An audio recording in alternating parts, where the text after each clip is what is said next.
Hello, eighth graders. I am here to do this week's reading of Ghost Boys. I'm going to be reading pages 160 to 200. This is the work for the week of May 25th through 29th. We have been reading Ghost Boys, and um, Jerome and Sarah just found out what happened to Emmett Till.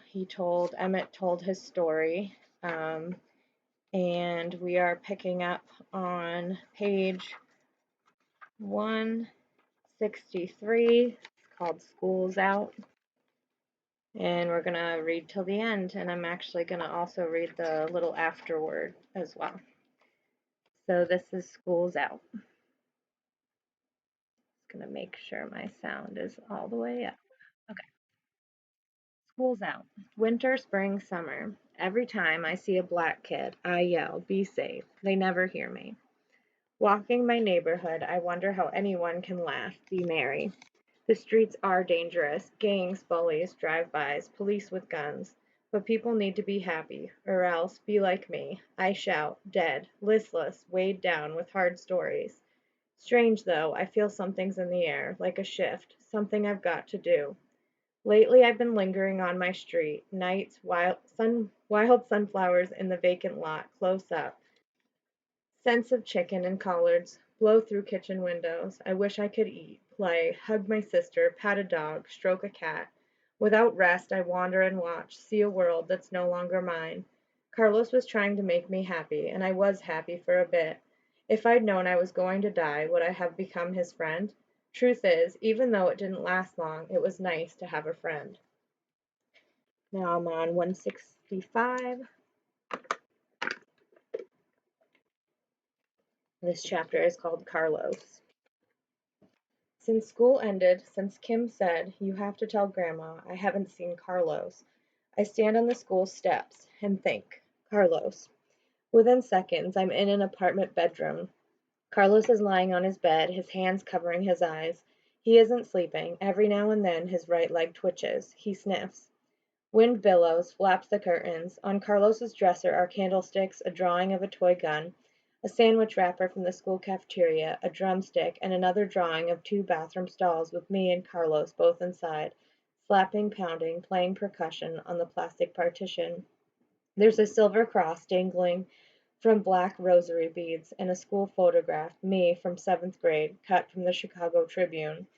It's a memory altar, like Grandma's, except hers has an upright cross and an old black and white photo of her and Grandpa Lenny. Grandpa's been dead a long time, since I was born, but every Sunday Grandma lights candles and talks to a picture of Grandpa in a sailor's uniform. He looks good in his bright white sailor's cap and bell-bottom pants. Handsome, he's got a wide nose and big smile. Grandma tells Grandpa about her week, how her feet hurt, how she misses him, how Kim got a 90% in spelling. I'm sure she told him about me dying. Folks are going to think you're crazy, Ma insists, talking to a picture. I hope Carlos will talk to me. I focus. I move Sarah's book. How hard would it be to lift and let paper fly? Hard. I was angry when I moved Sarah's book. I'm not angry anymore. Top of 167. Watching Carlos alone in his room, nothing much in it, except the bed, dresser, and altar, I feel sad. I wish he had toys, books, a drum set. Wish I could give him the posters from my room. Focus, I think. Friends forever, always, amigos. My newspaper photo flutters, lifts, then falls, flutters some more. Friends forever, always. The paper lifts and flies, soars like a feather, landing softly on Carlos's stomach. He sits up, holds the paper, searches the room. Jerome? I'm standing right in front of him. He stretches out his hand. You forgive me? Carlos, the door opens. You all right? Yes, Poppy. The two look alike, sable eyes, black hair. Black lashes. Neither is tall, but I can tell Carlos is going to be strong like his dad. Go outside, play, otherwise I think you'll want to go back to San Antonio. Here's fine. You still worried about that boy? He points at my picture. No, not anymore, says Carlos, staring beyond me. His name was Jerome, my first Chicago friend. Then Carlos starts crying, deep, gulping sobs. Carlos, what's wrong? Sitting on the twin bed, his dad holds him. Carlos tells him the whole story, frightened of a new school, bullies, the toy gun. Gun? His dad pulls back angrily, his jaw tightening. He inhales. I think he's going to blast Carlos. Poppy, I'm sorry, I'm sorry. He closes his eyes. You shouldn't have to go to school scared. I'm not scared anymore, Poppy, really. Carlos comforts his father. Jerome helps. He looks at the space where I'm standing. You should have told me you were scared. I was ashamed. Never be. You're a good son. Everyone gets scared sometimes. It's hard, it's how you handle it that matters. His dad closes his eyes again, like he wants to unsee what he's imagining. It could have been you. Carlos gasps. He hasn't thought of himself dead. Terror-stricken, he trembles. He clutches his dad's hand, a small hand clasped tightly by a larger hand. I place my hand on top of theirs. Neither feel me. I've got to tell Jerome's family. Him dying was my fault. Do you want me to come? I know Carlos wants to say, yes, come. Instead, he says, I'll do it. His dad hugs him. A good friend knows you didn't mean for anything bad to happen. See, Jerome was a good friend. His family will understand. They'll feel sad, but they'll understand. Really? Really, I whisper. Day of the Dead, Carlos says. I want to honor Jerome. Then Carlos, eyes squinting, looks up. Honor you, Jerome, always. Maybe he does feel me. He nods. I nod, though he doesn't see. Day of the Dead. Can we do that, Poppy? Bring San Antonio to Chicago? Carlos nods. Sure. We'll honor Jerome for being good to my boy. Carlos's father ruffles his hair. I know you tried. I know you tried being good to him. I did. You did. Now this is 171. Carlos and Grandma. From the upstairs window, Kim sees Carlos coming. Her bedroom curtains flutter, then the front door opens. She must have run fast as lightning. Now? Yes. I'll help. No, it's okay. Jerome would want me to.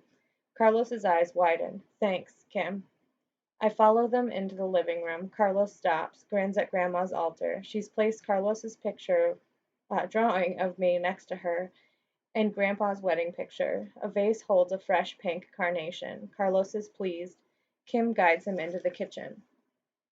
Home seems odd, unfamiliar, like a fading dream. I can't imagine living here, such a tight, confining space, not expansive like the ghost world. I've changed. There's no going back. I'm Ghost Boy now. Grandma, look who's here. Carlos.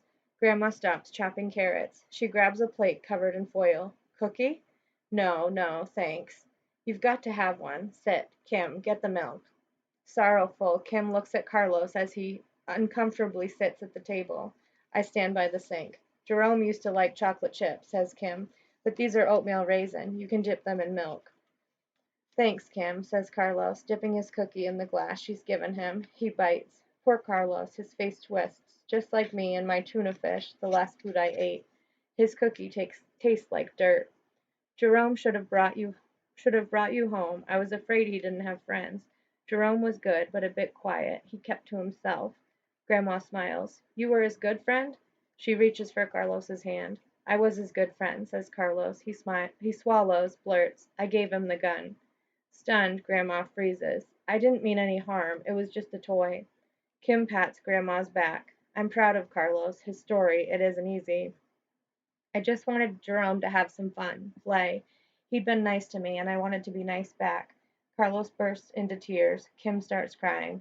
I'm sorry, murmurs Carlos. Grandma pulls him and Kim together, and she hugs and rocks them. Bawling, the three of them are holding on to each other tight. The kitchen never seemed so small. I look out the window. I can't see them, but I know the ghost boys are down below, roaming, wandering. Chapter 174. I turn back to my living family, Grandma, Kim, and Carlos. Grandma sniffs. I'm sorry I let Jerome go play. I should have made him do homework. But he looked so happy, mischievous. I suspected there was something he was hiding. Yet I was happy he was being a bit naughty. He was so good all the time. I thought, what could he be up to? Why not let him have some fun, says Kim. Jerome never had much fun. Wonderingly, Grandma asks, You knew? You knew Jerome had a toy gun? Kim lowers her head. She tried to stop him, Carlos says hurriedly. Tried to stop me, said you wouldn't like it. Grandma caresses Kim's cheek. Her thumb wipes away tears. It's okay, Kim. I love you. Can't undo wrong. Can only do our best to make things right. Grandma goes to the cabinet, grabs a tissue, blows her nose. She gives Kim and Carlos tissues too. Carlos, tell me three good things. Kim laughs through tears. Three. That's Grandma's magic number. Hearing the three talk reminds me of good times. Carlos is in my place. Three is magical. Kim, Carlos, and Grandma. Can I have another cookie first? Asks Carlos. All three sit eating cookies. I expect Carlos to tell Grandma three good things, but instead he says, I'm sorry it took so long for me to tell you about the gun. I felt shame. Kim was patient. She believed in me. She helped me to be brave. Blushing, Kim doesn't say anything. I knew Carlos was a good friend, Kim a good sister, and Grandma big-hearted enough to love everybody. The three of them will help Ma and Pop feel better. I feel better. One more thing to do before I'm gone. Now we're on the top of 177. This is silence. Sarah isn't speaking to her dad. I don't know why it bothers me. Bad. So this is the cop's daughter that shot Jerome. His daughter is not talking to her. It's not talking to him now. Just as it bothers me, her room isn't pink anymore. The walls are still pink, but the comforter is gone. There's only white sheets. Her pillowcases don't have pink and white frills. Her pink stuffed pigs live in the trash can. Her ballerina lamp is in the closet. She spends hours on her computer. True, her house is big, cool with air conditioning. Her neighborhood streets are well lit. The sidewalks aren't even cracked. Basketball hoops hang over two-car garages. It's beautiful, but too quiet. Everybody lives Everybody here lives inside. Televisions glow. If my family lived here, they'd be outside every day and night. Ma could have a garden instead of her pitiful plants in pots. Grandma wouldn't have to worry. Kim could read with a porch lamp on, and Pop could shoot hoops all night. Sarah, what? Do something else. I'm making a website. End racism, injustice. Did you know black people are shot by cops 2.5 more times more than white people? But they're only about 13% of the population. In 2015, over 1,000 unarmed black people were killed. It's awful. It is. I stare at the computer screen, pictures, headlines, articles, videos. Sarah has been working hard. Does a page really do anything? Make change? See, here are links. This one is about Emmett Till. This one links to articles about you. The video. Stop. I don't want a link to my death. I'm helping you. I stare. Sarah's paler. Summer is waiting outside. Yet she hardly ever leaves her room. She never plays with her friends. Downstairs, her dad drinks, stares at the TV. Her mom sleeps the days away in bed. You can't help me. You can't help the dead. Sarah is stricken. People should know. So it doesn't happen again? Yes, so it doesn't happen again. Sarah is fierce in a new way. Now she knows murder happens to kids. Still, it bothers me that her family isn't happy, just like my family isn't happy. It bothers me that the whole world isn't happy. You should talk with your dad. I hate him, don't you? Do I? Ma, Pop, Grandma taught me it's wrong to hate. No, I don't hate your dad. You shouldn't either. He killed you. He made a mistake. He's racist. He made a mistake, a bad one, real bad.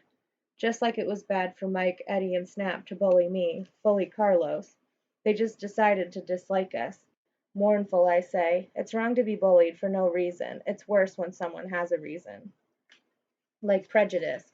How'd your dad get that? Who taught him? You're not prejudiced. He reacted to me without knowing me. He's a bully. It's not that simple, I say, weary. Mike, Eddie, Snap only had words, fists. Policemen have guns. Sarah shivers, spins in her chair back toward the computer. There are so many stories here, so many names. I study the screen. It's ugly. Seeing the names, pictures of other black boys makes it hard to forget them. Someone will see my name. Maybe remember me? Remember I had a life before I got famous by being shot? I step closer. Sarah, talk to your dad. Something inside him isn't right. Yeah, I know. He's scared, she murmurs. Can you help him not to be afraid of black boys? Sarah's head bows. She's crying. Later, I say, closing my eyes, disappearing. I've gotten good at being a ghost, being here, there. Top of 181. Sarah, I say, reappearing, you were right. It matters, you seeing me seeing you, sharing my story. Sarah looks up at me. Her eyes are real. They have depth. They're ice blue, sparkling with tears. If people know more about other people, she says, maybe they won't be scared. Like you? Like you aren't even scared of ghosts? Sarah laughs. You're going to tell the world about me? Yes, and about anyone else hurt out of fear. Cops must get scared a lot, but they shouldn't get more scared just because someone's black. Sarah twists her hands, inhales, exhales. She speaks quickly. Some people are glad my dad wasn't charged. Part of me is glad too. He's my dad. I love him. He made a mistake. But him and his partner made it worse when they didn't try to help you. Patrol cars have med kits. She stops. Why didn't he try and stop your bleeding? Looking directly at me, she's begging for an answer. I don't know. Her look reminds me of Kim. How hopeful she can look when she wants me to help her. But Sarah's got to help herself. Tell me 3 good things about your dad. Remembering, she relaxes. Dad loves me and Mom so much. He used to carry me on his shoulders, bouncing me, holding my legs until we reached the pumpkin patch or the beach, Disney's Sleeping Beauty Castle. I loved how he carried me. When I was riding high on his shoulders, I saw the world. What else? He takes me ice skating, not lately, but he does, has. He doesn't know how much he doesn't know I know he hates it. Sarah dips her head, then raises an eyebrow at me. Dad loves being a cop. He wanted to be a cop because his dad was a cop. Then her voice breaks. He's got awards for bravery, saving lives. How could he mess up? Sarah, talk to your dad. I'm scared. Seems like everybody's scared, except Dad. I'm not scared anymore. Not of bullies, of cops, of dying. I was me, a good kid, like Emmett, like hundreds of others. Others, including Sarah's dad and Emmett's killers, lived life wrong. I barely got to live. Emmett told me that the men who killed him never believed they did wrong. An all white jury found them innocent. The judge said there wasn't enough evidence to charge Officer Moore with the crime, but he's not celebrating. Is that progress? Sarah knows she has to talk to her dad. She probably won't like what she hears, but she has to hear it. I see images of Sarah, grown, writing books, protesting for change, teaching people how to see other people, teaching her kids, imagine Sarah, a mom, to learn, not judge. Sarah, make people listen, see, really see people. Make sure no other kids die for no reason. I want to say more, but I don't. Sarah's going to be fine. She's a white girl, but she's not white girl. She's Sarah. Me and all the other boys on the computer screen have names. Jerome Rogers, Tamir Rice, Laquan McDonald, Trayvon Martin, Michael Brown, Jordan Edwards. We're people, black kids. Color shouldn't make anybody scared. Is it because slavery happened? Is that why some whites are afraid of black people? I don't know. Wake up, people. I want to tell everyone. Fear, stereotypes about black boys don't make the world better. Quivering slightly, Sarah says, Bye, Jerome. Bye, Sarah. Who knew I'd make a death after life friend? I won't forget you, won't let anyone else either. You do that, Sarah. It's okay that Sarah's still troubled. She should be. It's how Sarah helps herself and the world. Top of 185. I linger outside the house, feeling restless. It isn't over yet. Dad, Sarah yells, mournful yet demanding. On the outside, in the yard, I can see Sarah inside, running down the steps. Cautious, she approaches her dad on the couch. He looks dazed and in pain. Dad? He spreads his arms wide. Sarah wraps her arms around his neck, burrowing her face against his chest. Officer Moore kisses the top of her head 3 times. Sarah pulls back, arm's length. She stares at her dad. Help me with my project? Her dad looks like he's been punched in the gut. His face loses color. About the young man I killed? Others, too, who died because of mistakes, prejudice. Her dad clutches her. He can't speak. I can't see Sarah's face but I can see her dad's. His tightening jaw, eyebrows rising and falling, tears, mouth puckering, brow creasing, his face contorting with too many emotions. Eyes closed, he exhales, hugs Sarah closer. He kisses her hair. Sure, he whispers, crying. Sure, I love you. That's what I needed to see, hear from both Sarah and her dad. Now we're on 187. This is Day of the Dead. November 1st, All Saints' Day for Grandma, the Day of the Dead. for the Rodriguezes. Both families are having a picnic right on my grave. Ma and Pop look better, less strained. Grandma, Carlos, and Kim are joyful, decorating my tombstone, laying chicken legs and cornbread on my mound. Carlos's parents have brought tamales. I wish I could taste them. His mother wears a ruffled dress and pink flowers in her hair. There's a baby girl in a carriage. A pink headband with a knit flower circles her head. Carlos's ma is especially kind to Ma. His pa shakes hands with my pop. Grandma, Carlos, and Kim talk to me like I'm standing right in front of them, which I am, though they can't really see, know it. Kim tells Sarah Kim tells me Sarah sent her a book, Little Women. It's good. I imagine all the sisters are black. Jerome, say hello to Grandpa Lenny for me. Grandma traces my name, then Grandpa's name. I love you both. She lights candles. The Day of the Dead, says Carlos. Your day to play, Jerome. Just one day, and I'll be here next year too, and the next and the next. I won't ever forget you. Grinning, Carlos lays a basketball where he thinks my hand might be inside my casket. Play ball with your friends, amigo. I just might. A ghost boy tournament. Grandma squeezes Carlos, unfolds a paper square. This means so much to me, Carlos. I lean over Grandma's shoulder. It's a picture of me. I can tell by my eyes, my curly hair, but I'm a skeleton face.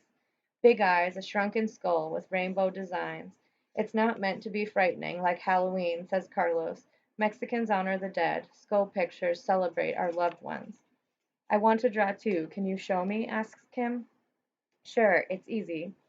Take one, Mrs. Rodriguez. Carlos's mom unwraps plastic from a tray. Little sugar skulls are lined up in rows. The Day of the Dead celebrates life. It does, too. Sweet candy, good food. It's comforting seeing my family and Carlos's family together. Pop loves the tamales. Carlos's pa likes Ma's potato salad. It's good seeing Kim be friends with Carlos, hearing Grandma murmur how she misses me, how she remembers how much I liked video games. I'm going to give Jerome's games to Carlos. Carlos grins, shouts, yes. Maybe sometimes Jerome can watch you play. I'd like that, he says, understanding each other perfectly. The two clasp hands. Living, the dead are close. Kim licks a skull. No, don't eat it, Kim. It's for decoration. Carlos places 6 sugar skulls on top of my headstone. One tiny skull has my name on it. Grandma lights candles on my and Grandpa Lenny's graves. Emmett appears by my side. You're remembered. We all are. One by one, the ghost crew appears. I'm at home with the wisps of boys filling the cemetery. Will the murder stop? One day. Got to believe, Jerome. You've got to believe. Emmett looks like an old man, even older since I've known him. His weariness scares me. Though a ghost, will sadness make me older and older? I look around. I realize ghost boys, thousands of ghost boys, are trying to change the world. That's why we haven't said goodbye. Why we aren't really gone. Emmett, each of us has someone who sees them, don't we? Someone to talk to? Emmett nods. Sometimes more than one. Only the living can make change. Who'd you talk to? Who saw you? Thurgood Marshall, a lawyer at my killer's trial. He won lots of civil rights battles, became a judge. Sarah's going to do good, I say, confident. Carlos and Kim, too. Time to go. Where? Wandering. Till next time. Got to help the dead speak. Ghost boys stick together, I say firmly. At least until there aren't any more murders, answers Emmett. Until skin color doesn't matter, only friendship, kindness, understanding, peace. That's my wish too. Now we're back to an alive chapter. This is 195. That day. Breathing free, cold air in, warm air out, my body dashes forward, back, side to side. I'm running, dodging, fighting bad guys. Don't know who the bad guys are, just bad guys. Not thinking of anybody real, not Mike, Eddie, or Snap, not even thinking about Carlos. It's good being outside, playing in the streets. No one's going to touch me or bother me. With a gun, I feel powerful, like a first person shooter in a video game, except I'm inside the game, feeling the rush of air, lungs aching, imagining I'm a good guy, a cop. Better yet, a movie star playing a cop. A future agent slicing with laser beams, destroying aliens, zombies. I'm brave, bold. There, over there, I shout. A bad guy. Pow. It's fun, better than punching, clicking control buttons. It's dangerous too, exciting. For once, real-time drug dealers might avoid me. Eddie, Mike, and Snap wouldn't dare to take me down. Christmas is coming. Green Acres isn't sad. It's green. An adventure land. I shoot from behind trees. Pow, pow. I evade. Track bad guys. There's a swamp to avoid. A stream I need to jump across. Pow. The bad guy is down. I sit. Catch my breath. The gun dangles at my side. My breath slows. Energy drains. It's cold, but my body feels hot. I wish I was playing with Carlos. Then it would be a real game, an imagining, fun with a friend. By myself, I'm just faking it, risking someone might think I'm a thug and want a real shootout, and if Eddie were here, despite him being a jerk, I don't think I could bully him. It wouldn't feel right. My family wouldn't like it. Time to go home. Movement. Out of the corner of my eye, I see it. A car cruising toward me, at me, like it's going to jump the curb. I turn, try to run away. Pow, pow. Brakes screech. I fall flat. Blood flows. Green Acres dirt darkens. The snow turns red. I can't lift or turn my head. Shoes, some run, walk toward me. People are gathering. Black boots, two sets, stand near my head. Sound has been sucked out of the world. I only hear my heart, hear blood pulsing out of me. Toy, I gurgle, stutter. My right hand opens and closes on air. I don't want to lose Carlos's gun. Pain slams me. Two fire sticks are inside me, burning, searing my right shoulder and lower back. What happened? What happened to me? Call a doctor. Fix me. It's harder to breathe. Blood fills my lungs, throat. My heart beats slower, slower, slowing, slower, slow. I want to see a face. Ma, have someone hold my hand. Grandma, I close my eyes, feel my spirit rise. Now we're back to a dead chapter. And this is 204. This is last words. Bear witness, my tale is told. Wake, only the living can make the world better. Live and make it better. Don't let me or anyone else tell this tale again. Peace out, Ghost Boy. So that was the end of the book, but I am going to read this little afterword to you guys too. This is afterward. During my lifetime, Emmett Till and countless other teens and young men have died because of conscious or unconscious racism. So this is like a note from the author. However, Tamir Rice's death at 12, like Emmett Till's death at 14, unnerved me because their deaths criminalized black boys as children. It is tragic when adults who are meant to protect children instead betray a child's innocence. One death impacts us all. This book includes the revised history of Emmett Till's interaction with Carolyn Bryant. For over 60 years, there have been claims, oral, written, and some under oath, that Till had physically and verbally assaulted Mrs. Bryant. The suggestion was that Till invited his punishment. Timothy B. Tyson's book, The Blood of Emmett Till, corrects this distorted historical memory. Mrs. Bryant, who identified Till to his murderers, has now confessed at 82 nothing that boy did could ever justify what happened to him. Till's death was based upon a lie. Mrs. Bryant, his accuser, hasn't been criminally charged. My hope is that parents and teachers will read Ghost Boys with their children and students and discuss racial prejudices and tensions that still haunt America.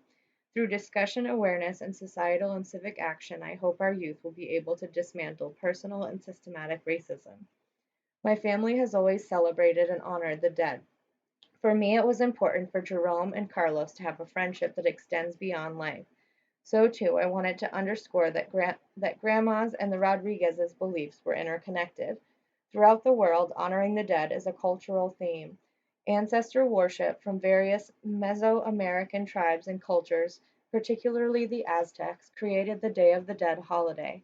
More than 1 million African slaves lived in colonial Mexico, and their afterlife may have influenced the Day of the Dead rituals too.